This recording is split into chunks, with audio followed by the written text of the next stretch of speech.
Donc, nous sommes au Souffle d'Or, enfin au stand Souffle d'Or, en compagnie d'un collaborateur fidèle de Yves Michel qui se nomme Dominique Tabourdeau.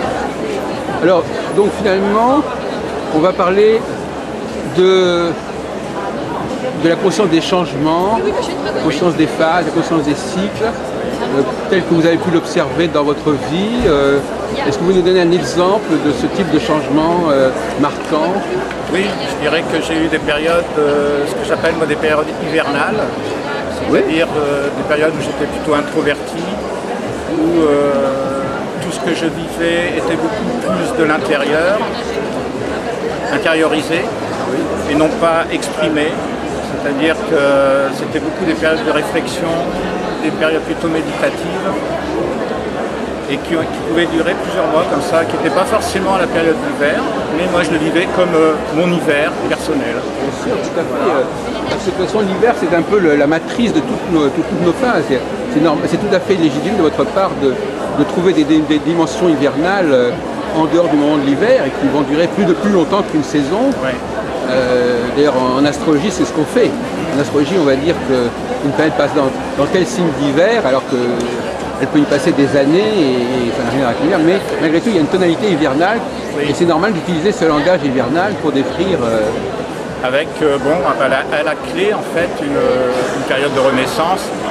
Bon, c'est pour ça que je le relie aussi à des périodes aux saisons, c'est-à-dire l'hiver, le printemps, avec des durées plus ou moins longues. Et ensuite, après cette période plutôt hivernale, une période de renaissance avec plutôt une période de créativité, d'expression, plutôt extravertie, quoi. Alors donc, comment avez-vous essayé d'expliquer est-ce que vous avez trouvé un paramètre, un vecteur extérieur qui permettrait d'expliquer pourquoi ça s'est passé à ce moment-là et pourquoi ça a duré jusqu'à un certain temps? Oui, j'essaie de trouver des réponses dans ma propre vie, c'est-à-dire des périodes, qu'est-ce que je vivais à ce moment-là, des difficultés, des ruptures, des interrogations sur le sens de ma vie. Mais ça, c'est la cause ou l'effet, ça? Alors,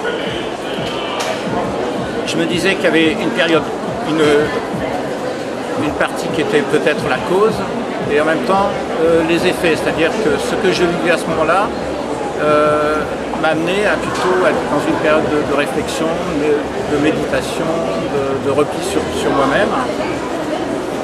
Et ensuite les effets, c'était que ces effets se transformaient petit à petit au fil du temps pour créer une renaissance, une régénération. Mais alors, est-ce que ça c'est quelque chose qui est purement personnel ou est-ce que vous l'avez vécu comme un changement social, collectif, interactif? C'est après que j'ai pris conscience aussi de ça, c'est-à-dire que ce que je vivais moi pouvait aussi être simplement l'écho de ce qui se passait au niveau planétaire, au niveau de mon entourage aussi, oui. Proche, plus ou moins loin, et que je n'étais en fait qu'une partie de cette transformation, de cette réflexion. Un acteur. Mais alors, est-ce que vous pouvez approfondir ces notions de... On est passé un peu rapidement, l'hiver, c'est quand même pas que négatif l'hiver, bien évidemment. Non. Je ne le vis pas comme une période négative, c'est-à-dire c'est plus une période pour moi de réflexion. Oui. Il y aurait deux. Est-ce qu'il y aurait deux périodes, une hiver, printemps, et puis l'été? Il y a aussi l'été ou c'est tout simplement dans la dualité? C'est plutôt dans la dualité. C'est qu'après votre période printemps, vous revenez en hiver? Oui. Voilà, d'accord. Bon, avec une période de calme, qui est l'été, l'automne. Oui.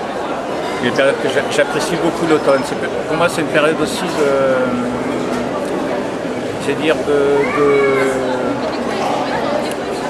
de faire le point de ce qui s'est passé dans cette période de printemps, faire le point. Et ensuite, l'hiver arrive et là, du coup, je reviens en moi, je retrouve mes propres... Oui. Voilà. Oui. D'accord. Et ça vous l'avez remarqué à plusieurs reprises au cours de votre existence? Oui.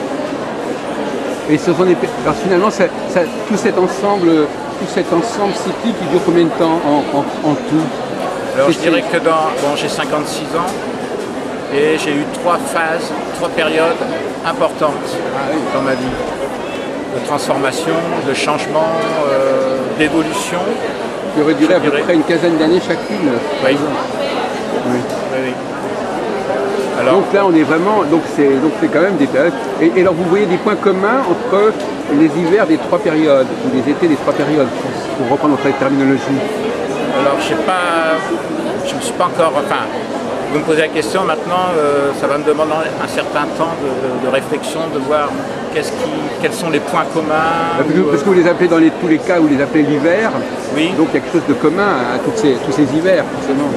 Oui, quelque part, mais à chaque fois, c'est comme si, un peu comme l'idée de la spirale, si vous voulez, ça, à chaque fois, je passe un palier.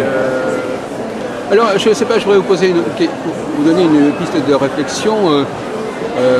Est-ce qu'il y a des périodes où on essaie de rassembler, d'unifier, de se ressembler en quelque sorte, collectivement, et des périodes où au contraire on essaye de se démarquer et de montrer sa différence et sa spécificité? Parce que c'est ce qu'on appellerait d'ailleurs en astrologie l'opposition entre Vénus et Mars. Vénus qui unifie, donc on essaie d'être complètement en phase avec le monde, avec les autres, et puis à un moment donné on essaye plutôt de dire que bon d'accord, on n'est pas si semblables les uns que les autres, et en fait il vaut quand même mieux faire entendre sa propre musique. Mais c'est pareil, parce que Vénus c'est en rapport avec le printemps, et Mars avec l'automne. Enfin bon, c'est un peu la dialectique printemps-hiver, printemps-automne. Alors je dirais que les périodes hivernales, pour moi, sont plutôt des périodes pour retrouver mon identité personnelle, propre, unique, unicité. Voilà, exact. Oui, unicité, pas opposition à l'union. Non. Parce que l'union, c'est être en union avec tout le monde, en communion avec tout le monde, et unicité, c'est au contraire trouver son... non pas forcément on considère qu'on est unique, mais on n'est pas comme... tout le monde n'est pas pareil. En fait. Voilà. Il faut trouver les gens qui sont de la même tonalité que vous, par exemple. Ouais. Et puis donc la période de printemps, plutôt je suis plutôt l'espèce d'universalité. Ce serait une troisième période, ça, ou c'est toujours la même période? Ah oui, c'est ça. Donc c'est l'universalité, c'est-à-dire que vous sentez tout ce qui vous rapproche des autres, tout ce qui vous rattache aux autres. Vous mettez l'accent surtout sur ce qui est semblable, tout ce qui est convergent. Avec l'autre période, c'est plutôt, au contraire, vous êtes conscient de tout ce qui vous distingue, en quelque sorte. Oui, mais je crois que c'est très raisonnable. Ce qui vous manque un petit peu, effectivement, c'est le modèle. À quel moment ça a lieu, est-ce qu'on peut prévoir la prochaine phase, voilà. Mais au niveau du ressenti, vous avez bien décrit, même peut-être mieux que certains astrologues qui se perdent dans beaucoup de complexité, mais en fin de compte, c'est cela. Et actuellement, et aussi ce que on pourrait vous reprocher, c'est que vous le posez comme une réalité personnelle, alors qu'en fin de compte, c'est quand même quelque chose que vous vivez en tant qu'être humain, et c'est un cycle fondamental de l'humanité, et pas uniquement de Philippe. Oui, non, c'est pour ça que des fois je ressens l'écho, si vous voulez, au niveau de la planète. Même. Et actuellement, vous êtes dans quoi, à votre avis, actuellement? Par rapport à votre propre système, si on peut dire. Eh bien, je ne suis pas entré dans la période hivernale. Non, pas encore. Est-ce que vous l'espérez? Ça vous manque? Non, pas encore? Non, je ne l'attends pas spécialement. Non. Vous êtes encore dans la période printanière, estivale? Oui. Oui. Voilà. Oui. Faut voir s'il y a des signes avant-coureurs. Regardez par exemple ce qui se passe dans le monde. Bon, l'histoire de la Grèce, par exemple. Bon, on dit ils ne sont pas comme les autres. On a cru qu'ils faisaient partie de l'Union, mais en fin de compte, pas tout à fait. Voyez-vous, c'est déjà une façon de... C'est un peu l'Union qui se fissure. Oui, tout à fait. Et donc là, on est dans une période où les choses sont en train un peu de se fissurer. Alors je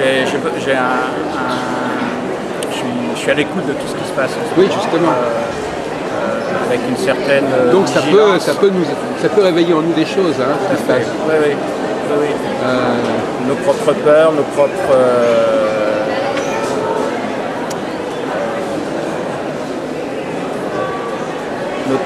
notre propre incapacité, quelque part.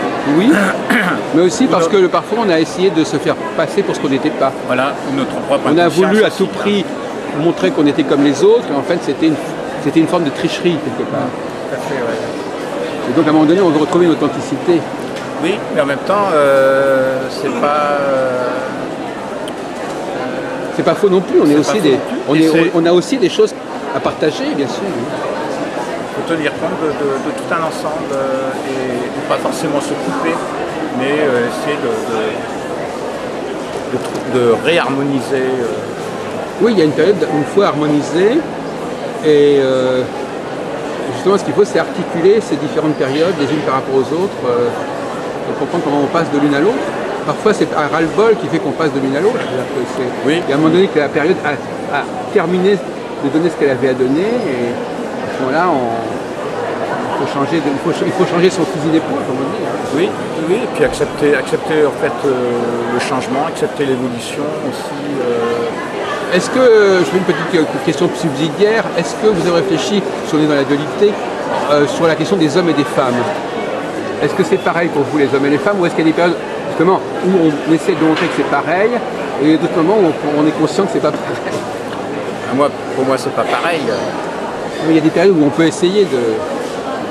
Mais par contre j'ai conscience que pour mon équilibre, j'ai besoin de cette énergie. Énergie de la femme, de ce regard de la femme. Pour moi, c'est une complémentarité. Vous avez un partenaire féminin? Oui. Alors, est-ce que vous pouvez nous dire un petit peu qu'est-ce qui vous complète, qu'est-ce qui vous distingue? Comment ça fonctionne, ce couple, en quelque sorte, Philippe? Dominique. Décidément, hein. D'ailleurs, justement, Dominique, c'était un prénom... Voilà. C'est un prénom mixte. Mixte, exactement, ça m'arrive qu'on m'appelle madame. Alors comment ça fonctionne? Disons que c'est... Comment vous le faites fonctionner, disons? Comment je fais fonctionner? Non, enfin je veux dire comment... ou alors c'est peut-être votre femme qui vous le fait fonctionner, je ne sais pas. Enfin en tout cas, moi ce qui nous intéressait, c'est de la même façon que vous avez parlé de la dialectique printemps, été, hiver, etc. Là, comment ça se passe au niveau de la relation? Est-ce que vous êtes plus proche de votre femme en phase d'hiver ou en phase de printemps? Alors, je dirais ou est-ce que ces phases à elle ne sont pas au même moment? Enfin, je ne sais pas. Non, déjà, on ne vit pas ensemble. Voilà. Donc, on a nos périodes, j'allais dire, individuelles et nos périodes en couple, ensemble. Ouais. C'est aussi lié effectivement à des périodes hivernales et périodes de printemps, oui. Où là on est, je sais que moi quand je suis en période hivernale, notre relation est je dirais pas distante, mais beaucoup plus, on reste chacun dans le respect de l'autre. On laisse chacun se retrouver. Et moins fusionnel. Moins fusionnel, voilà. Ça c'est clair, et les périodes de printemps, c'est beaucoup plus fusionnel. C'est ce que j'imaginais que vous alliez dire, effectivement. C'est-à-dire quand vous dites qu'il y a des périodes marquées par l'union, oui. C'est déjà l'union avec l'autre, quelque part, en tout cas le rapprochement avec l'autre. On va capter davantage ce qui peut rapprocher, ce qui peut attirer. Oui. Par-delà, en oubliant un petit peu, en mettant un peu de côté ce qui peut distinguer, et puis inversement. Ouais. Et donc c'est aussi cet équilibre-là, moi, que je trouve pour moi et pour nous, enfin, quand je dis nous, moi et ma compagne, oui. On a besoin de cet équilibre-là, c'est-à-dire d'avoir nos périodes individuelles, une période de fusion, d'union, beaucoup plus créative ensemble. Voilà. Et alors là, actuellement, justement, comment ça se passe actuellement? Eh ben, on est toujours dans cette période plutôt d'union.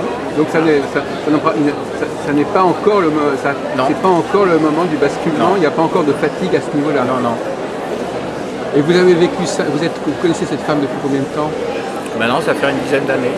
D'accord, donc vous n'avez pas encore eu, il n'y a pas eu pas encore eu tellement de périodes, si quand même déjà. Oh, si, C'est des périodes de pas mal. combien de temps? De quelques années cette fois-ci alors Oui, oui, oui. Et puis avec des périodes, je dirais, de questionnement, de remise en question. Oui. Mais vous les voyez jamais, vous les voyez arriver ces périodes, vous les sentez Je les ressens, oui. Oui. Je les sens arriver. Quand moi-même, je sens un dysfonctionnement.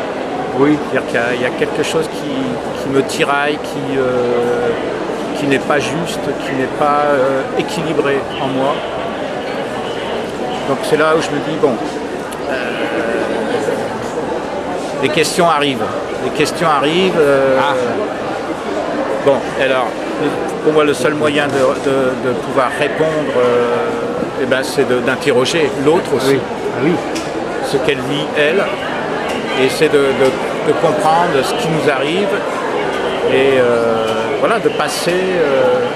Pour moi, c'est des épreuves, c'est des étapes, et tant qu'on a l'envie d'avancer ensemble, on peut le faire. Après, bon, c'est. Parmi toute la production justement du Souffle d'Or, est-ce qu'il y a des ouvrages qui font écho à ce qu'on vient de dire Ah oui, pas mal. Vous pouvez m'en donner quelques-uns, par exemple, comme ça Les relations sources de croissance, par exemple. Les archétypes transgénérationnels aussi. Sur le décodage biologique, il y a beaucoup de choses Oui. moi, qui m'ont.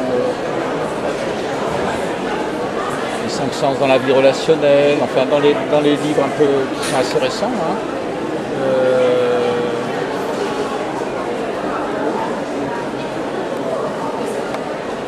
Alors, il y a pas mal de choses quand même qui sont en même temps, quelquefois c'est drôle, c'est que les livres arrivent au moment où j'ai besoin justement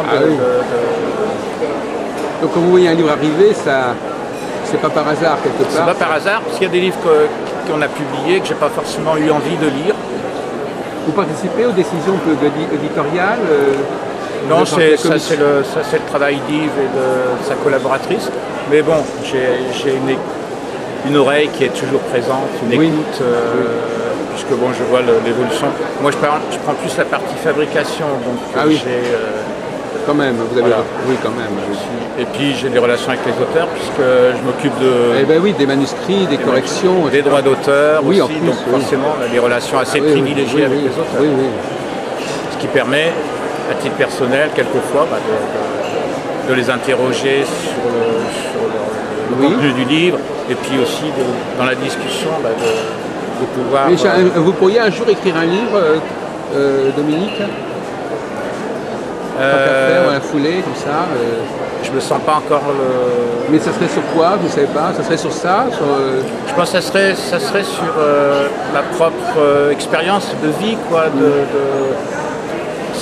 justement ce côté cycle, ce côté transformation. Oui, peut-être.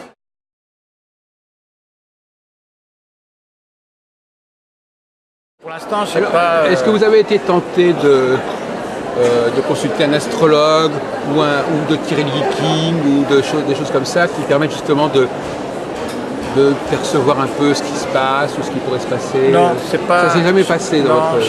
j'ai pas cette Ah sensibilité-là. oui, c'est intéressant. Hein. Moi, par contre, avec certains jeux, Oui. tels que les cartes de l'enfant intérieur, Voilà. des jeux comme ça, Ça, d'accord. qui m'ont permis.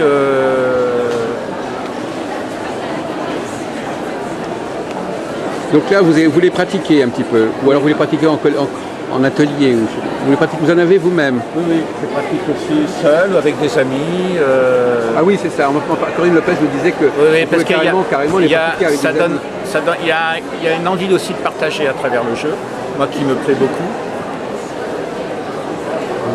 Et donc, bon, il y a pas mal de jeux que j'ai personnellement et que j'utilise assez régulièrement à titre personnel ou avec des amis lors de soirées comme ça. C'est aussi, il y a le côté ludique, mais en même temps avec une réflexion. Oui, c'est pas un jeu innocent. Voilà. C'est pas. Mais malgré tout, est-ce que vous demandez un peu, c'est une question que j'ai posée à Corinne Lopez justement l'autre jour, est-ce que vous demandez Comment se fait-il qu'on tire telle carte, par exemple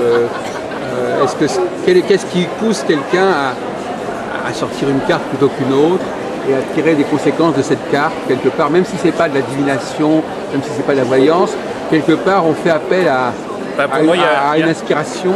Oui, pour moi, il y a le côté, on essaie de communiquer avec quelque chose. Oui, pour moi, il y a le côté, c'est mon côté intuitif. C'est-à-dire, il y a ce côté.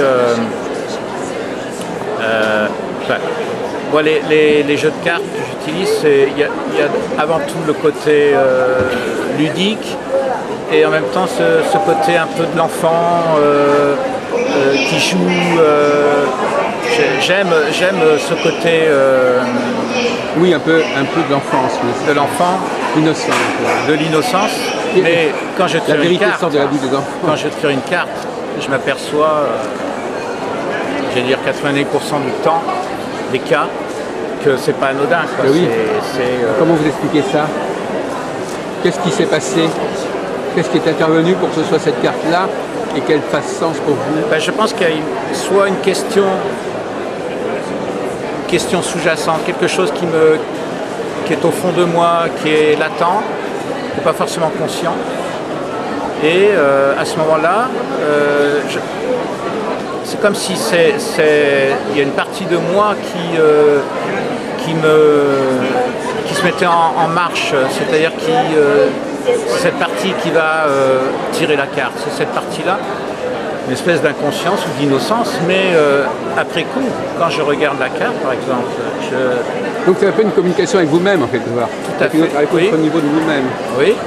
Alors après, bon, des fois, c'est vrai que je me dis, quelque chose de divin, quelque chose d'autre. Il y a les deux possibilités. Voilà. Oui, donc c'est pas des jeux. Donc finalement, quelque part, on ne peut pas s'abstraire d'une certaine philosophie d'autres niveaux de conscience, là, avec lesquels on communiquerait. Oui, oui, oui. Soit en nous-mêmes, soit ou alors c'est des niveaux de conscience qui sont presque dans un autre niveau, dans une autre dimension. Peut-être, oui, peut-être. Mais souvent, c'est quand même le tirage que je peux faire me ramène vraiment à ici et maintenant, dans ce que je peux vivre. Alors, est-ce que vous pouvez nous parler un peu plus clair, un peu plus concrètement de ce jeu que vous avez évoqué? Parce que qu'est-ce que c'est qu'un jeu? Il comporte combien de cartes? Et ces cartes, est-ce que c'est vous-même qui les interprétez ou est-ce qu'il y a, je crois qu'il y a un livret, quelque chose? Alors, là, je vous parle du jeu qui s'appelle Les cartes de l'enfant intérieur. Oui. Hein? Déjà, c'est tout un programme, déjà. Voilà, c'est un jeu de 78 cartes. Oui. Et chaque carte est inspirée des mythes et des légendes. On va retrouver des personnages comme Peter Pan, des personnages des contes de Grimm, des choses comme ça, qui fait appel à l'enfance. Hein. Oui, et puis qui marque l'enfance, quelque part. Parce que on les lit dans l'enfance. Voilà. Le support du livre donne des pistes de réflexion, oui, mais ne répond pas d'une façon affirmative. Vous avez tiré cette carte, ça veut dire ça. C'est pas alors aussi... quand vous sortez vous sortez à plusieurs, c'est ça parfois? Oui. Donc on peut imaginer un groupe de copains comme ça qui sortent chacun sort sa carte. Voilà. Et puis on va parler de ça. On va parler déjà chacun va pouvoir parler de sa carte. Oui. Qu'est-ce que ça l'inspire? Ouais. Qu'est-ce que ça lui quelle réaction on peut avoir? Il y a un animateur quand même ou non? On peut. Non, il n'y a pas besoin. Non, chacun en fait. Il sait que c'est comme ça. Oui. Voilà. Et après, chacun peut parler de la carte de l'autre.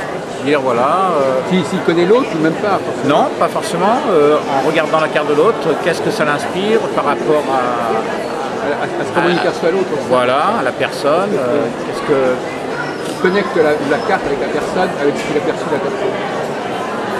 Et puis on peut aussi, créer des nouveaux formes de règles de jeu. C'est-à-dire, moi, ça m'arrive des fois de faire des tirages avec des amis. Et puis on essaie de mettre en relation les cartes. Dire, de créer, de raconter une autre histoire. La Corinne Lopez, elle combine deux jeux. Oui, je sais. Alors après, il y a d'autres jeux. Un jeu qui s'appelle le jeu de la féminitude, dont je me sers aussi. Et ça m'arrive effectivement de mélanger les cartes. Prendre les cartes de l'enfant intérieur, les cartes du jeu féminitude, les mélanger. Et et de chercher ce qu'il y a entre les deux, quelque sorte. Voilà, faire des ponts, des liens. Donc je dirais que le jeu pour moi c'est une forme une forme créative pour moi qui permet aussi au-delà du simple fait de tirer une carte, de se poser une question, de donner une réponse, aussi de créer, je sais pas, peut-être beaucoup plus. Mais ça fait combien de temps que vous êtes dans dans ce trip des jeux, monsieur Fabius? Ouais, je dirais que maintenant ça fait une bonne quinzaine d'années. Parce qu'avant il n'y avait pas tellement ces jeux au fond à la limite. Enfin, si, Non, on a commencé il y a. en 95. Ouais. Oui. Les cartes d'enfants intérieurs, ils sont sortis en 84, je crois. 84. Non, pardon. 94, 95. Et donc ça fait déjà un certain temps. Oui, d'accord. Donc c'est constitué cette vague, cette période comme ça. Nous, c'est un complément du livre. C'est devenu un complément du livre, le jeu. Hein. On a quand même développé de plus en plus. Et c'est un peu la même dialectique qu'autrefois entre le tarot et l'astrologie. Enfin bon, je veux dire, c'est toujours, il y avait des précédents. Bon, vous avez jamais été intéressé par le tarot en tant que tel, le tarot de Marseille ou le tarot tribal ça c'est un tout nouveau jeu. Oui, moi j'ai interviewé l'autre jour Delphine Huillet. Oui, mais c'est quoi, vous le connaissez ce nouveau jeu? Vous savez comment? Je l'ai regardé, mais j'ai pas encore pratiqué. Moi, c'est déjà les cartes qui m'attirent. Voilà, donc ce que j'étais en train de vous poser comme question, donc c'est ça. Effectivement, la personne qui a conçu ce jeu, elle a un petit peu rassemblé, réuni toutes sortes de... c'est un peu l'image, le paysage de l'enfant, le paysage graphique de l'enfant, les bandes dessinées, les films, les contes, etc. Tout à fait, oui. Donc tout ça est brassé, tout ça est cassé, et puis après on va sortir Peter Pan, on va sortir Hansel et Gretel, le petit Poucet, je sais pas quoi. Voilà. Et en fin de compte tout le monde les connaît, c'est ça qui est intéressant. Exactement. Ça fait partie d'une culture collective. Collective, et en même temps c'est des cartes, donc comme c'est même le graphique, tout ça c'est des choses qui rappellent l'enfance, où on était, c'était un monde, bon, pour la plupart d'innocence, et donc c'est des choses qui sont assez rassurantes, comme ça, à regarder, à première vue. Il doit y avoir des cartes qui ne sont pas très rassurantes, probablement. Il n'y a pas des mauvais, des méchants. Il y a des loups, mais c'est pas, je sais pas, oui, petit chaperon rouge. Ah oui. Et vous le faites combien de fois, ce genre de tirage? Tous les jours? Non, je ne fais pas tous les jours. Mais je dirais une fois par semaine? 2-3 fois par mois. 2-3 fois par mois. Et comment vous faites? Vous installez tranquillement? Vous le faites tout seul ou avec votre femme? Ça m'arrive de le faire tout seul le matin des fois, en me levant. Oui. C'est la première chose que je vais faire. Mais il y a des raisons pour lesquelles ce jour-là vous avez envie de tirer ce jeu? Pas de raison consciente. C'est plutôt spontané. Et alors c'est un peu comme les gens qui regardent leur horoscope, qui veulent qui regardent peut-être pas tous les jours, mais bon, ce jour, d'un coup ils ont un truc qui vient de l'extérieur, mais c'est comme si on voulait c'est comme si on allait à la poste, on va recevoir un message. Voilà, peut-être, oui. Ou oui. Quelque chose qui vient d'ailleurs, même si c'est de soi-même quelque part, mais ça vient quand même d'ailleurs. Ça peut être un catalyseur. Tout à fait, oui. Mais bon, il y a des personnes qui se lèvent le matin, ils vont allumer leur radio, je sais pas, écouter les infos. Moi, oui, alors vous, c'est des infos de ce genre. C'est quelque chose qui est peut-être plus direct, qui me touche plus personnellement. Oui. Et alors, comment vous faites? Moi, c'est toujours un truc qui m'a un petit peu toujours intrigué. Vous me direz, c'est une question, mais comment vous faites pour tirer la carte en question?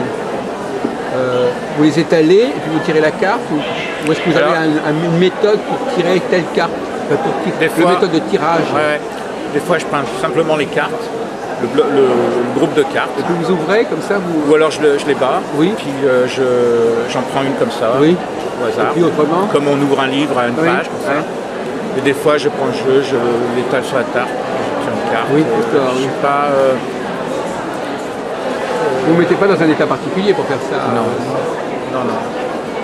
Non, je vous dis, souvent quand je le fais le matin, je me lève et je suis même, comme on peut, n'est pas forcément très bien réveillé, mais c'est la première chose que j'ai envie. Ça peut quand même venir une fois, au moins, peut-être même une fois par semaine, peut-être quand même, non? Ça pourrait, oui. Oui. Et des fois, ça m'arrive de faire les tirages le soir, par contre, c'est beaucoup plus calme. Ah oui. C'est une Ça, partie je de pense votre que vie, oui. ça vient de ce que j'ai pu vivre dans la journée. Donc, Et alors cette carte, vous attendez quoi de cette carte? Qu'elle résume ce que vous avez vécu, ou qu'elle vous ouvre de nouvelles perspectives ou... plutôt une ouverture. Oui. Une ouverture et...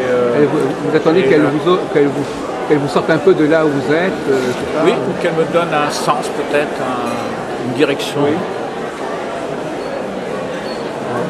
Peut-être que vous interrogez votre guide. C'est une forme, en fait, c'est quelque Alors part, l'enfant intérieur, vous le définissez, qu'est-ce que c'est l'enfant intérieur? C'est une partie de vous-même, tout ça? Oui. Pour moi, c'est... qu'il ne faut pas complètement délaisser, même si on est adulte, c'est ça? Oui, tout à fait. Pour moi, c'est une forme même d'inspiration aussi. Il faut savoir où il en est, cet enfant intérieur. Oui.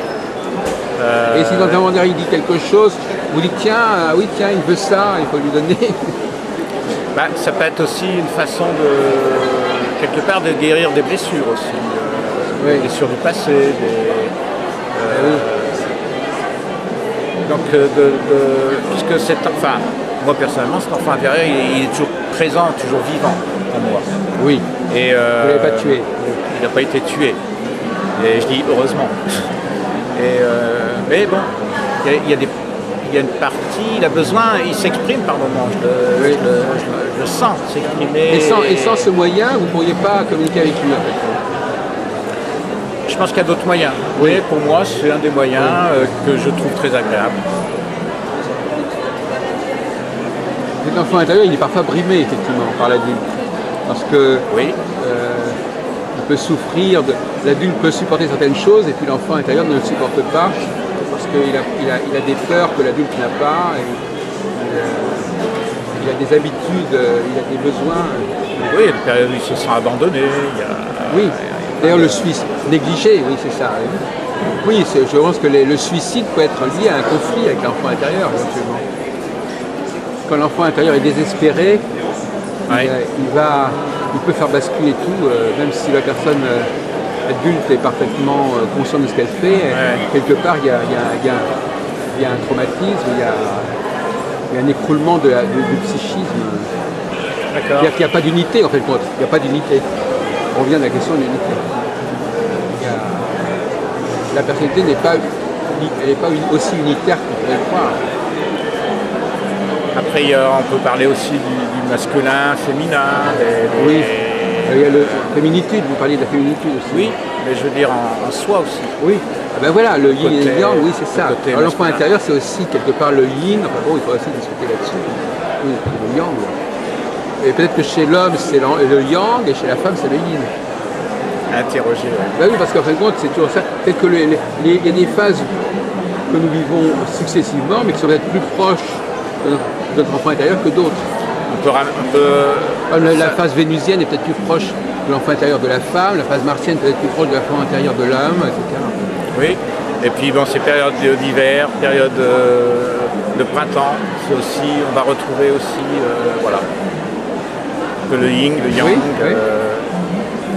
C'est ça. Voilà encore une nouvelle dualité. Et on parlait du printemps et de l'hiver, de l'homme et de la femme. Maintenant, c'est l'enfant intérieur et puis comment vous appelez l'autre personnage alors Qu'est-ce qui s'oppose à l'enfant intérieur chez un être humain? Je dirais l'adulte, mais l'adulte inconscient. Parce que je dirais qu'un adulte conscient, il prend conscience justement de cette partie. C'est aussi une sorte de surmoi aussi peut-être. Peut-être, oui. On n'échappe pas à la dualité, c'est certain. On peut la trouver à toutes sortes de niveaux. Vous-même, vous n'avez jamais été tenté d'étudier l'astrologie, par exemple? Vous avez des connaissances Je m'étais fait faire mon thème. Oui. Donc, moi personnellement, non, c'est pas quelque chose qui m'attire. Vous savez pourquoi? Non, parce que c'est intéressant de savoir pourquoi quelqu'un est attiré ou pas attiré. Pourquoi ça vous attire pas ou pourquoi ça vous fait fuir? Parce que je me souviens qu'entre parenthèses, dans les réunions d'astrologie actuellement, il y a très peu d'hommes, par exemple. Ah. Ils fuient l'astrologie, les hommes. Dans les réunions, je ne parle pas dans les consultations, mais dans les réunions, les cours, tout ça. Alors donc c'est intéressant de savoir pourquoi, bon, soit c'est peut-être pas de l'hostilité, mais pourquoi vous n'avez pas envie d'aller là-dedans? Qu'est-ce qui vous attend, qu'est-ce qui vous arrête? En même temps, je sais pas, si quand j'ai demandé qu'on me fasse mon thème, on m'a fait mon thème, on m'a expliqué. Bon, j'ai trouvé ça intéressant et autres. Oui. Mais moi personnellement, j'ai jamais ouvert un livre d'astrologie pour essayer de comprendre comment ça fonctionne. Oui. Comment vous faites pour connaître l'autre? On va c'est notre dualité. Ouais. L'autre qui est là devant vous, comment vous faites pour savoir qui il est? Qu'est-ce que vous avez comme moyen? Parce que justement, il y a des gens qui vont vouloir connaître sa date de naissance, que je donne un exemple. Bon, enfin, peu importe.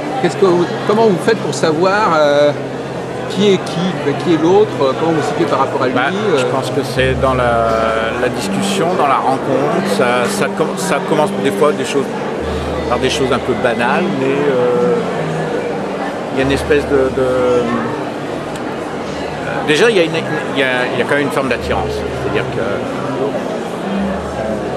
moi, je sais personnellement, je ne vais pas vers tout le monde, mais il y a des personnes qui m'attirent, je ne sais pas exactement quoi. Et ça commence par ça. Donc ça me donne envie d'aller vers cette personne. Et puis on va peut-être parler, selon les circonstances, on va parler de, sur un salon, on va commencer à parler de quelque chose comme ça. Et puis après, on va échanger et on commence à rentrer un peu en... Alors justement, donc votre femme par exemple, votre compagne, disons, oui. Comment est-ce qu'elle fonctionne comme vous par rapport aux autres? Est-ce qu'elle les capte rapidement? Est-ce qu'elle a peut-être besoin de plus de temps? Est-ce qu'elle a une autre façon de se situer par rapport à quelqu'un qui débarque comme ça? Elle a besoin d'avoir plus de temps. Voilà. Ouais. Et à votre avis, pourquoi? Parce qu'il y a des explications intéressantes à ce sujet. Alors, le pourquoi, ça, je ne sais pas trop encore.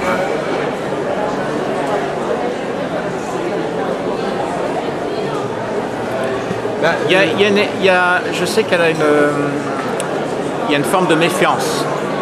Ouais. Au départ.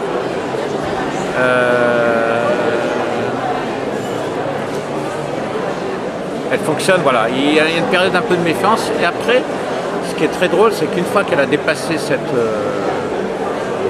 mur, je dirais, le seuil, elle est beaucoup plus... c'est quelqu'un qui est très sociable. Oui. Et qui rentre facilement en relation, qui alimente la relation. Donc c'est un peu compliqué ça. Alors, effectivement, elle ne sait pas toujours très bien où elle en est avec cette personne, qui est la personne. Oui. Et puis à un moment donné, ça s'arrange. Oui, ou la peur, ou la... Mais ce qui est intéressant dans ce que vous dites, c'est le temps. Il faut plus de temps. Oui, il faut beaucoup plus de temps. Elle ne capte pas aussi rapidement que vous les signes qui font sens pour vous. Et elle, ces signes-là, quelque part, elle les enregistre moins bien. Donc elle ne prévoit pas aussi vite que vous comment ça va se passer, ou elle ne perçoit pas comment il faut se situer. Je pense qu'il y a aussi un côté confiance, c'est-à-dire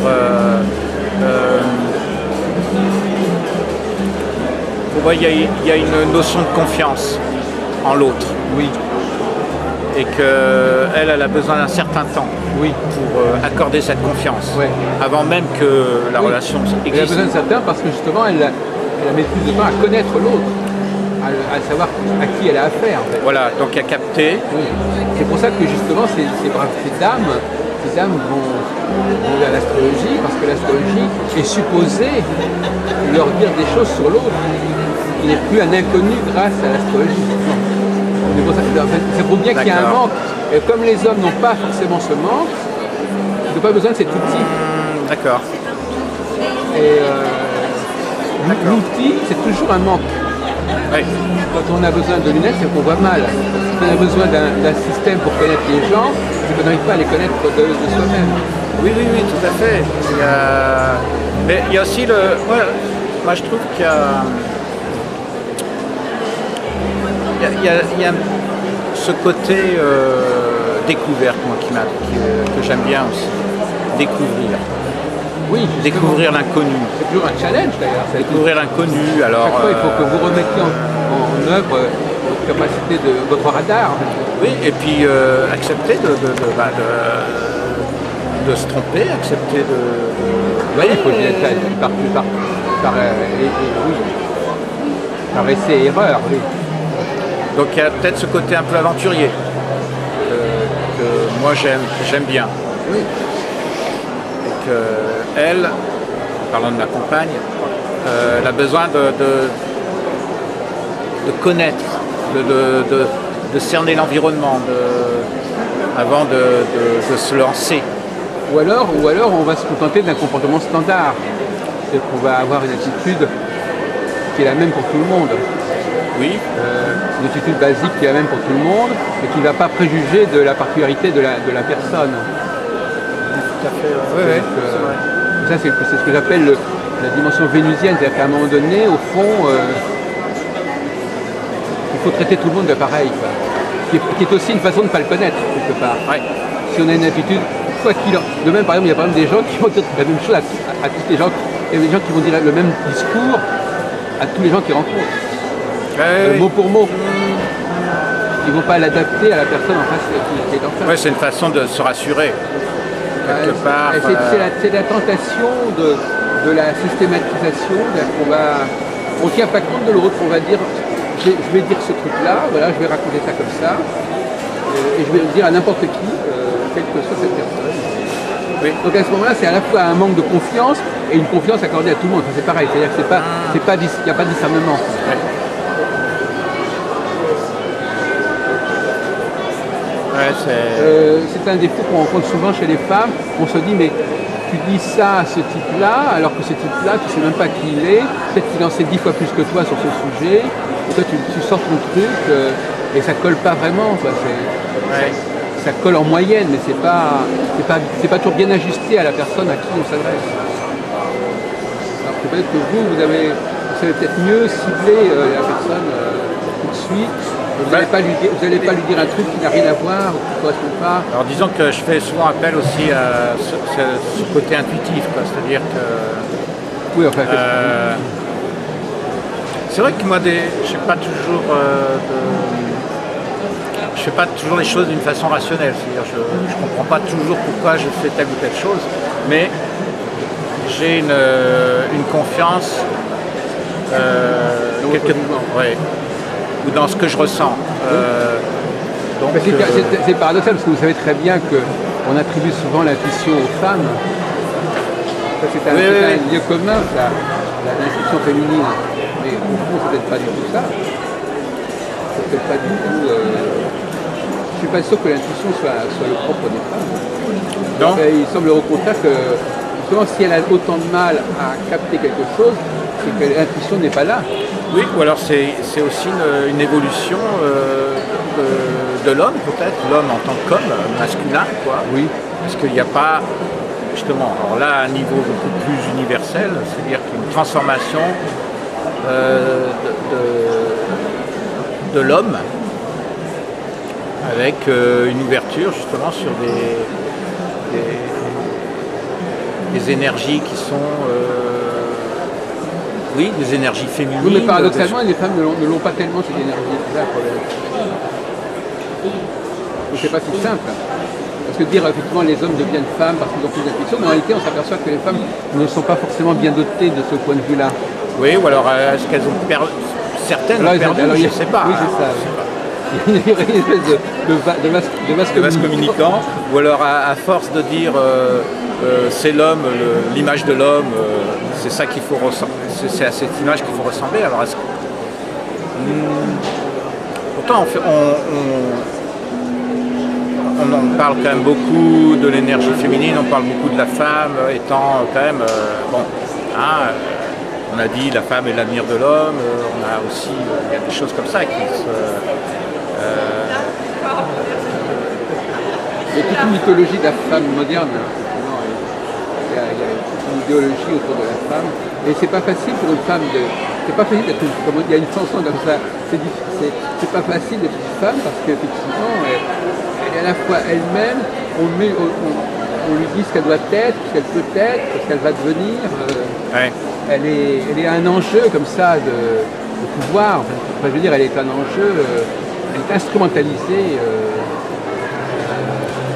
À certains moments, justement, quand on revient à ce que je veux dire, à certains moments, elle veut absolument dire qu'elle est comme l'homme, donc c'est une phase unitaire comme ça.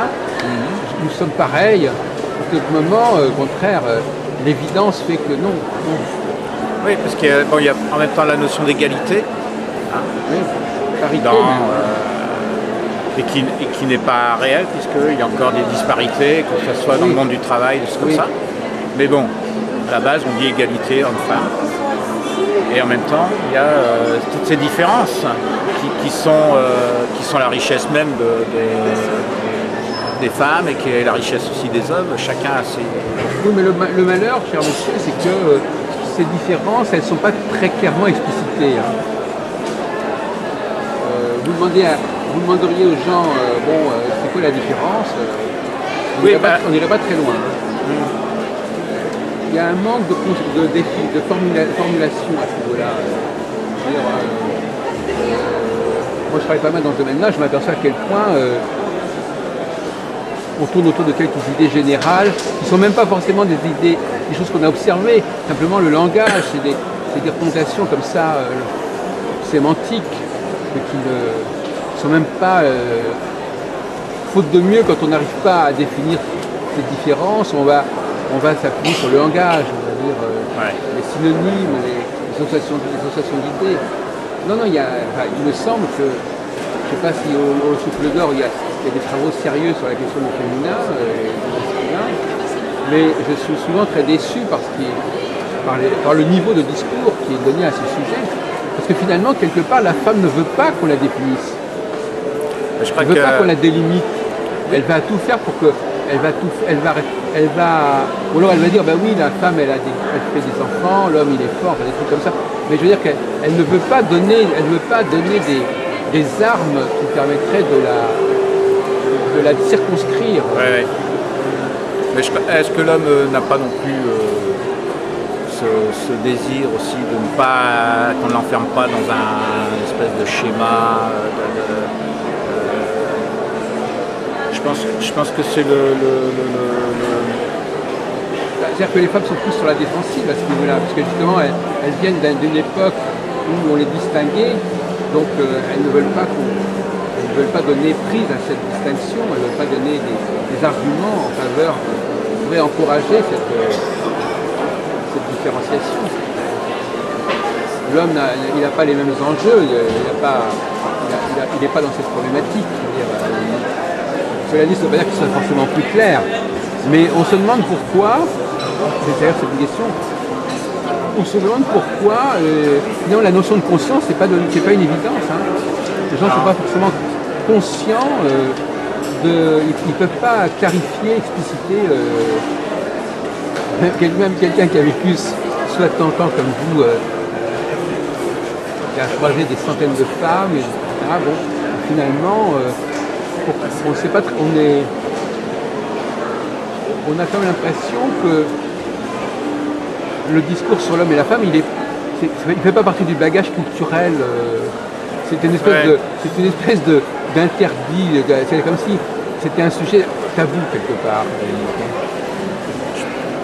Alors, il faut en parler avec beaucoup, très vaguement, sans insister. Je pense que ça vient aussi de l'éducation. Il ne faut pas trop y réfléchir à la limite, Je pense que l'éducation, la religion aussi a fait beaucoup je dirais beaucoup de mal pour moi, mais bon, quelque part, oui. Quelle est la place, quelle est notre place en tant qu'être humain? Pour moi, c'est la question qui m'intéresse, c'est quelle est ma place en tant qu'être humain?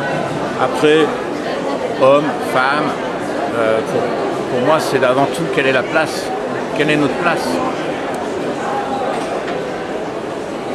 Oui. Mais malgré tout, pour revenir à cette histoire au niveau des... Oui, par exemple, qu'est-ce qui permet de savoir à l'avance à qui on a affaire et comment les choses vont évoluer? C'est justement parce qu'on a des classifications quelque part. On sait que telle personne, on va dire, on est compte que si on ne pouvait pas généraliser, on perdrait un temps fou justement à savoir à qui on a affaire. En fin de compte, on a des typologies dans la tête qui font que on sait que bon, avec celui-là, c'est comme ça que ça va se passer. Mais justement, peut-être que la femme, c'est ce qui fait qu'il lui faut tellement de temps, parce qu'elle n'a pas tellement de repérage. Du moment qu'elle n'a pas de repère, il faut qu'elle prenne le temps d'étudier l'individu. Mais une société où il faudrait étudier cas par cas, on ne pourrait pas vivre. Il faut quand même être capable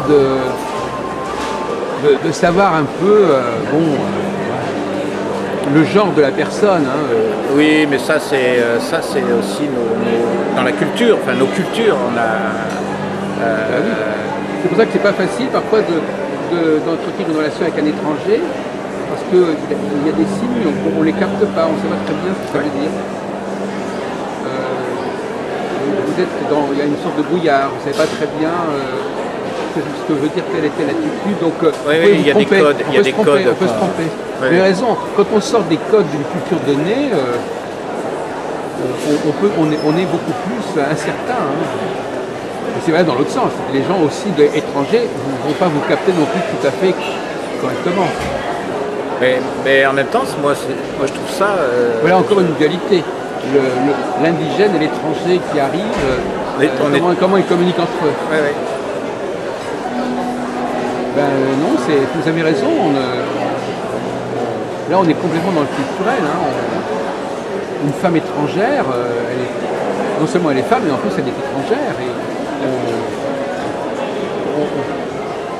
ça va être beaucoup plus long pour savoir oui, tout à fait, ouais. qui est cette personne, et même des choses qu'une autre personne aurait compris immédiatement, parce qu'elle était de la même culture, quelqu'un d'une autre culture ne va pas s'en apercevoir. Oui, ça va rester interrogatif devant... interrogatif, ou alors la personne va partir sur une fausse piste, carrément. Elle va croire que ça veut dire ça, alors que ça veut dire autre chose. L'importance de rentrer en contact, parce qu'à ce moment-là, on peut éclaircir des choses, des incompréhensions. On peut demander à l'autre, dans ta culture, à toi, qu'est-ce que ça veut dire, ça? Oui, mais alors là, on est dans le conscient, et au niveau des signes, il n'y a pas que les signes conscients. Les gens ne peuvent pas vous savez bien que les gens ne vont pas vous expliquer. C'est pas parce que vous leur demandez qui ils sont qu'ils vont vous dire je suis comme ceci. On n'est pas dans le mode d'emploi. C'est à vous de capter les choses. C'est pas les gens. Premièrement, ils n'ont peut-être pas envie de vous dire exactement ce qu'ils sont. Ouais. C'est à nous, c'est à chacun de nous de le deviner.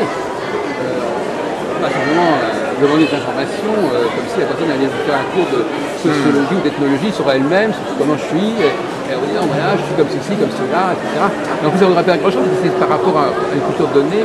Non, on peut pas, ça ne peut pas être uniquement au niveau de l'expression du langage. On ne peut pas demander des explications. Alors ça, c'est assez amusant. Les gens qui, pour savoir quelque chose, ils posent la question. Ça, les femmes aiment bien, par exemple, moi je suis un peu misogyne, mais je veux dire que les femmes pensent parfois qu'il suffit de poser la question pour avoir la réponse.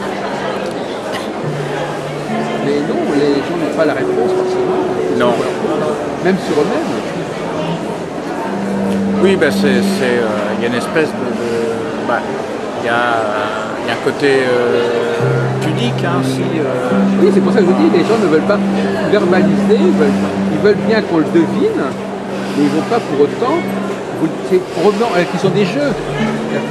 Oui, si vous le dites, ok, mais ils ne vont pas vous le dire d'eux-mêmes.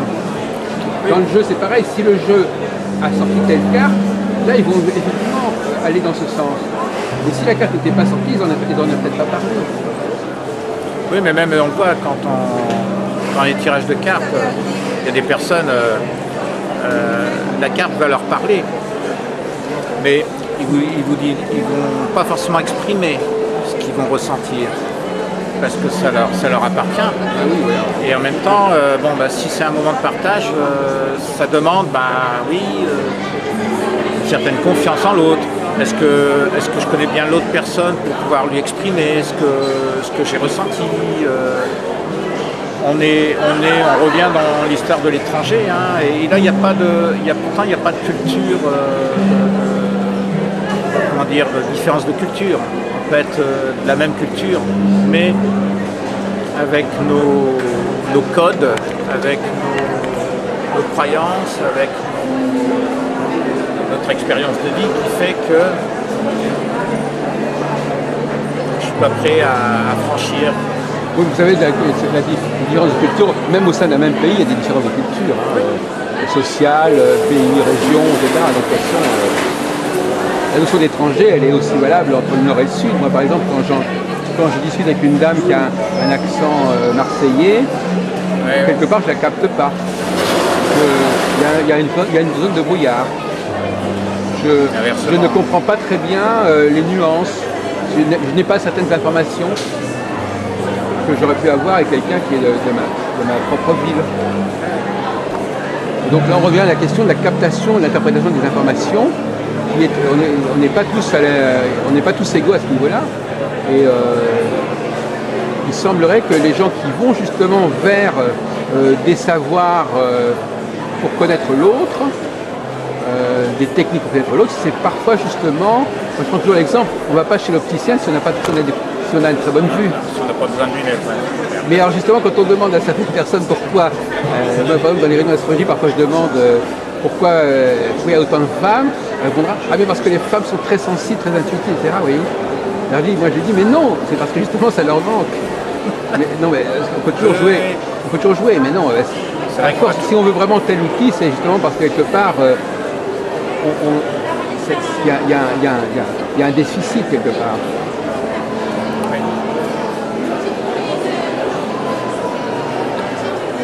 C'est pas indifférent. Quelqu'un qui veut apprendre quelque chose, qui veut apprendre une technique, c'est déjà révélateur.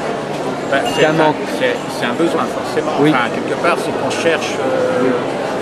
Idéalement, il n'en aurait pas besoin à la limite. Idéalement, si on était dans une conscience aiguë des choses, comme on disait au début, on le verrait, on le sentirait comme ça, on n'a pas besoin d'outils. Oui, mais on n'est pas, justement, on n'est pas dans cet idéal. Justement, c'est ça. Et justement, l'existence de tous ces travaux, tous ces outils est signifiante d'une société où les gens ne captent pas toujours très bien l'autre directement. Et il faut constater que les femmes sont très demandeuses de ce genre de littérature. Oui, il y a quand même de plus en plus d'hommes.